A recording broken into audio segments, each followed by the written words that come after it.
All right, so I've made quite a bit of a mess in this garage, but it's for good reason.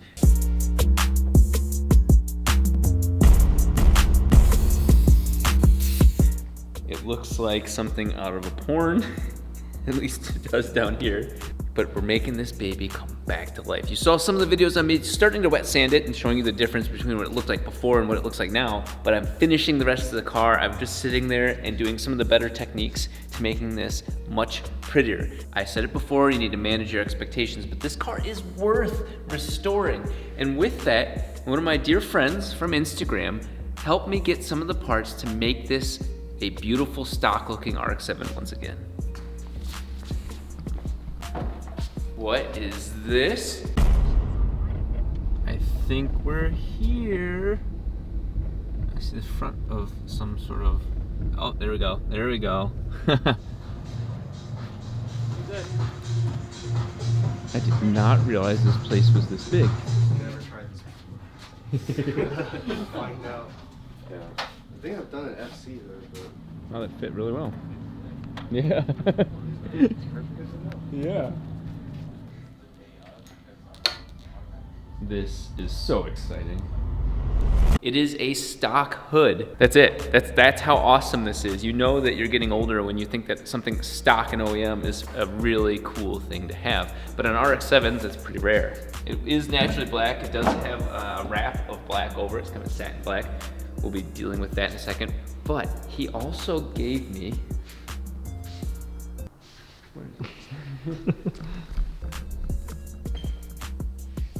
not just one of these, but 2 OEM side mirrors. I was given the ones that you saw in the car at the half mile. I was given those. Their quality left much to be desired, but nothing beats an OEM side mirror. I think these are probably the sexiest looking mirrors, short of the Diablo. When I was a kid, the Diablo side mirrors were the iconic ones to me. But these are beautiful. And then finally, now that Jarrett's in town, I can start releasing this content. I took the liberty of learning how to do body work. You know it's gonna be horrible. This is not a how-to. Check out the front bumper. What you can see is I sprayed that can of spray paint and I did it wrong. Over here, I did it more right. You know, you gotta get used to how the spray pattern lays down and of course, trying to make sure you properly lay the paint without it making little holidays or little drips, and you've got yourself some problems. What you can see though is look at all that texture. Look at all of the problems with the paint itself. That paint is not going to cover over problems with the underlying surfaces. You could, in theory, and I have done this sort of foolishness, paint it, and then take forever polishing at a higher level, polishing the paint down, almost treating the paint like a primer. That is an absolute waste of time and effort. What I'm gonna do here, now that I've painted it with one $5 can of paint, I'm actually going to take fillable primer and cover it back over. Yeah, it looks like I'm going backwards, but filling in spots like this and filling in a lot of the texture is way worth the effort. You can see all of that. All of this needs some serious love, and that allows me to form some of the irregularities on this side that took damage. I want to make sure that this looks consistent as a curve along the whole way. You can kind of see from certain spots it's tighter and then it kind of loosens up and then it gets tighter again, and we've got some odd things going on here. So there's some body work that needs to be done before we paint this. I'm going to cover it with primer, let that sit, and then sand that down.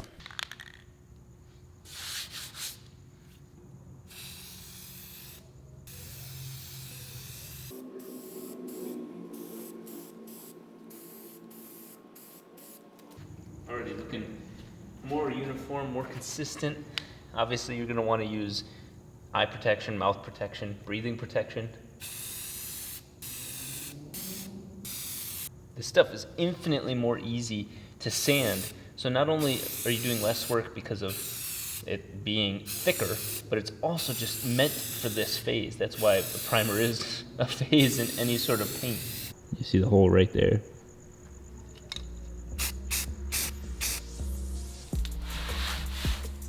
Over those various phases, it looks so much better. This is the front bumper that I spun out in the rain and ripped the bumper straight through here.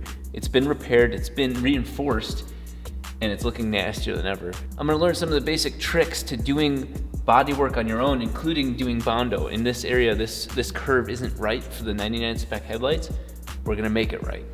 Gonna make this all good. We're gonna repaint it and then put it back on the car and get the damn front splitter that's absolutely beautiful and ripped off at 160 miles an hour back on the car as well. This thing is going to look like a pretty beefy, blacked out monster. Look at that. It's like a kid with a retainer. It's got a metal bar inside of it to prevent it from warping.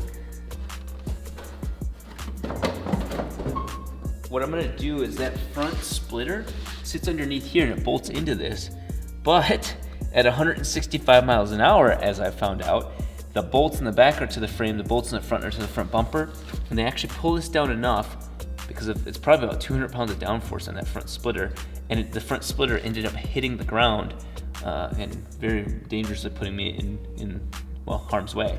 So what I'm gonna do is fasten some sort of like 2-bolt system from inside here on the chassis down to the front of the splitter, just like the CTSV, except the CTSV one's completely for looks. This one actually would bolt to the frame. Oh yeah. Or, yeah. So a little bit of work there. I shaved off the DOT labeling and lettering and numbering. I'm sure that's probably illegal in some sort of very specific obscure law. This looks like crap whenever you're trying to clean these things. The one that gets even crazier is this one. For some unknown reason, the previous owner had this clear coated with some sort of really crappy clear coat that was on the rest of the car that shattered and oxidized.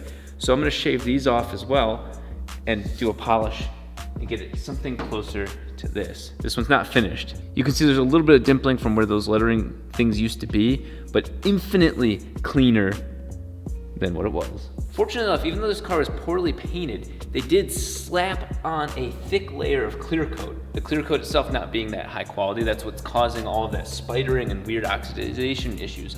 They even painted on all of my trim, so you can tell they didn't take a lot of time to prep. It still had enough material for me to take this down to about 1,000 grit sandpaper with one pass. I'm at 1,500 now, and then we're gonna go down to 2,000, 3,000, 5,000, and then compound and polish. Pretty standard process there. What you'll see is I've even done the rear markers, the side markers, the tail lights, all of this. Why? Because even this layer was oxidized and it had this non-black, non-deep looking color to it. And so bringing out all of the beautiful darkness and reflection is the goal of this process here. Again, you can see there's tons of chips in the paint.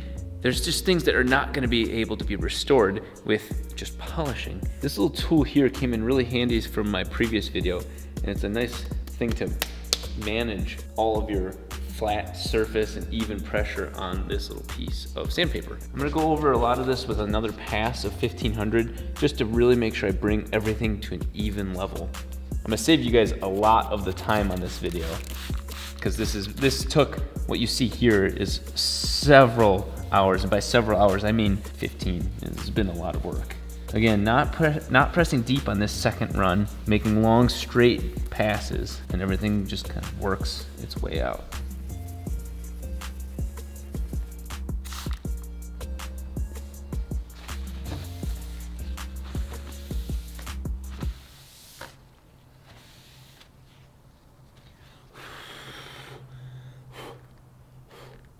The one part that is probably the worst painted part on this entire car is this sunroof. I don't know if it was done separately or how, but I even went down to 400 grit because I was willing to hit paint. That's how bad this was. But at this point, it's come back, it's still got clear coat, and it doesn't have the splotchiness that it had when I first started working on it. You can really hear it. I mentioned this briefly, but you can hear when you're wearing it down to the new layer of grit. You can hear it get rough at first and then slowly get smoother and smoother till it kind of gets to a point that it's not going to change any sort of noise. You'll feel it slips a little bit differently, and I don't know, you have to do it with practice, that's for sure.